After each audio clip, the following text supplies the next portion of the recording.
we're going to be talking about how to do email properly. Obviously, being at Intuit Mailchimp. Is that the right way round? That is. Intuit Mailchimp. We were Mailchimp, but obviously we went through our acquisition in the back end of 2022, I believe, or 21. And now, we are Intuit Mailchimp. Fantastic, which is brilliant. So you are in a perfect position to talk about email as a channel and how people should do it properly. Exactly. My first question is, why do you think email sometimes gets left behind a little bit? And what I mean by that is, when we're working with brands, there's so much focus on paid media, customer acquisition, organic SEO, organic social, content production, all those great things. And they are really great, important things to focus on. But email sometimes feels like it gets left as a secondary thought. What's your take on that? And why do you think that? If you think that's the case, why? I definitely think it's the case. And I think it's just purely down to the fact that email has been around for such a long time. So Mailchimp has just gone through Mailchimp has just turned 23 years old. It's just had its 23rd year anniversary. And off the back of that, I mean, I remember setting up my first email way back when. So it's a channel that's been around for a very long time. And I think it's a channel that has gone through so many different changes over the time in order to keep up with other digital channels. But I think with the wake of digital media and things like TikTok and Instagram and YouTube Shorts and video and AI, all these different changes means that marketers kind of need to be all over the place all at one time. Yeah. And email is one of those channels that might not necessarily be like the sexiest, in the sense that it's not at the same sort of it's not as new as these other channels, but yeah, it's one of those that I'm sure marketers are kind of prioritizing other channels ahead of email at this time. But it always converts so well. Like if you look at any e-com site's analytics, or even a B2B brand that's running a regular nurture program, 9 times out of 10, email will be right up there at the sharp end in terms of top converting channels. 100%. So it feels like if you're not really thinking about email, you are missing a trick and essentially leaving money on the table. You are, yeah, exactly, 100%. And I think a lot of brands are still in that headspace of like email is good for sending a monthly newsletter, for example. Yeah. They think email is really good at sort of communicating to their whole audience at one time. But really, like a lot of brands are missing the trick in terms of the different automations and the newer technologies that are now involved in these platforms. So yeah, there's definitely money left on the table if some of the best practices aren't being followed. Yep. And these best practices are really easy to set up. It's super easy to begin integrating your store into your email marketing platform. But yeah, I think a lot of these best practices just purely maybe aren't being followed because marketers, as we said, just really aren't prioritizing email as a channel, It's when you think about it in terms of conversion rates, and if you were to prioritize things by conversion rate, it is definitely feels like a missed trick. So where should people start? Let's say someone goes, oh my goodness, we've left this on the table for too long, we need to address email. What's the first thing you would recommend someone does? Well, I would say the number one thing you should be looking at is looking at your site, first of all. Like, what have you built your site with? Is it a Shopify? Is it a WooCommerce? Is it a BigCommerce? And the first thing I would do is look at how you can then integrate your site into your email marketing platform. That's the number one thing that you should start with. Then after that, you should be looking at the different segmentations you can put into play. So that's understanding your audience and understanding like the sort of key audiences that you should be speaking to first of all. Off the back of that, you can then start with your marketing automation. So you can be setting up sort of custom journeys whereby you can then start communicating to your audiences automatically based on different actions they're taking on site or actions they're not taking on site. For example, if you have a new customer that has just signed up to your email list, a great automation that is so easy to implement is your sort of welcome series, sort of welcoming that customer to your site, sort of showcasing your brand values, your USP, and maybe offering a sort of first time discount. So that's one thing that I would say that's very easy to set up.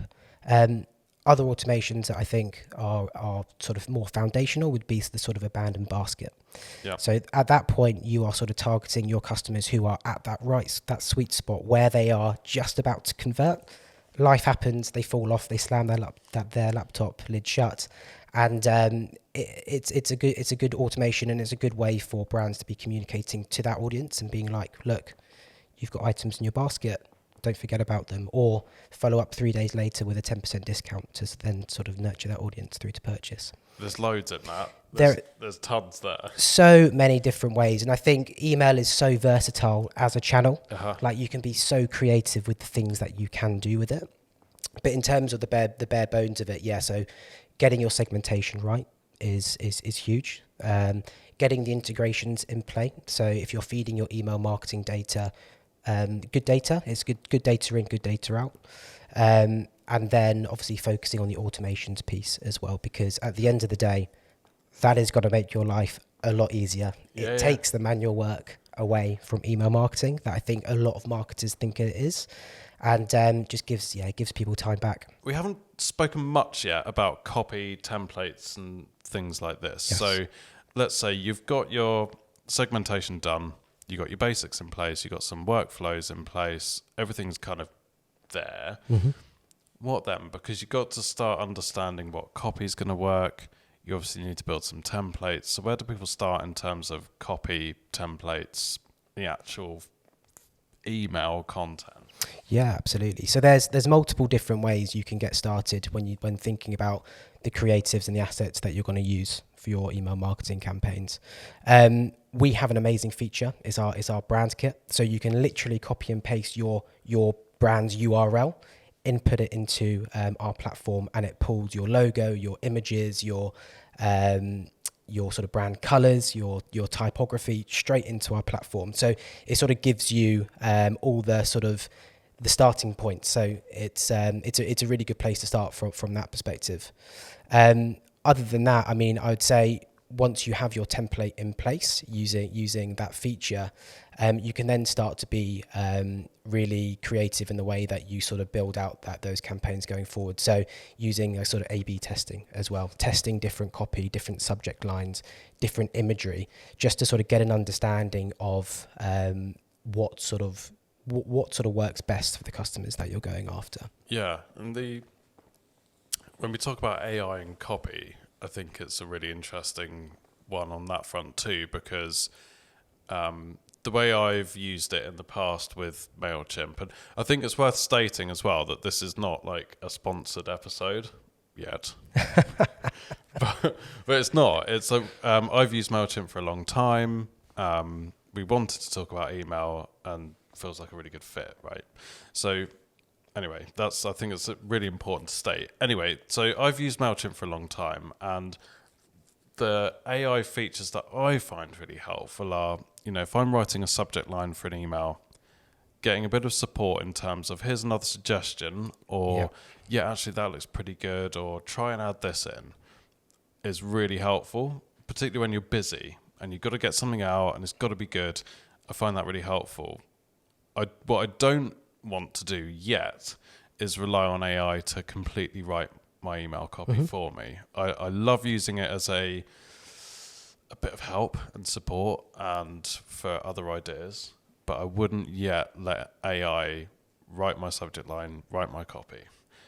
What's your take on AI and copy? I would say mine's pretty similar. I think, and I've spoken to other agencies about this, and I think AI is really good for ideation. It's a really good starting point. It's really good at giving us ideas of the things that we can do, and it's really good at giving us structure as well. Yeah. It's never going to replace the strategy. It might do in the future, but it's really helpful at giving sort of ideating ideas and then also helping us implement. Yeah, and just it's such a time save, and I think when most people doing this job will be busy, and there'll be deadlines and everything else, and stuff has to go out, and just having that extra little bit of a kick. That extra kick, that's all we need. If you had to pick one big piece of advice for someone looking to do a better job of their email, what would you say it is? Oh, it's a big question. I would say, first of all, for any marketer that is listening to this, I would say prioritize email marketing just as much as you're prioritizing your other paid channels. Yep. I would say that's a solid piece of advice, because if you look at the stats, if you look at the analytics and the ROI off the back of it, and you compared that to the other channels that you're working with, I think you'll quickly see that email is a super cost efficient channel for driving success for brands. So I'd say from a mindset perspective, look at email, ask those questions to see how you can sort of adopt email marketing sort of more broadly across your marketing mix. And then off the back of that, I would say look at your first party data and just begin segmenting your audiences, and tailoring that messaging to the different types of customers you have within your database. Brilliant. And number 3, pay for Mailchimp. And number 3, I mean, yeah, that's the easiest step, right? I honestly thought that was going to be your point 1, but No, really, oh God, no. but look, Not today anyway. it was brilliant. Look, well, thank you so much for coming down, and thanks for the chat. It was brilliant. And like you, I think people should prioritize email. So I'm sure people would have found that helpful and insightful. So thank you so much. Thank you very much for having us.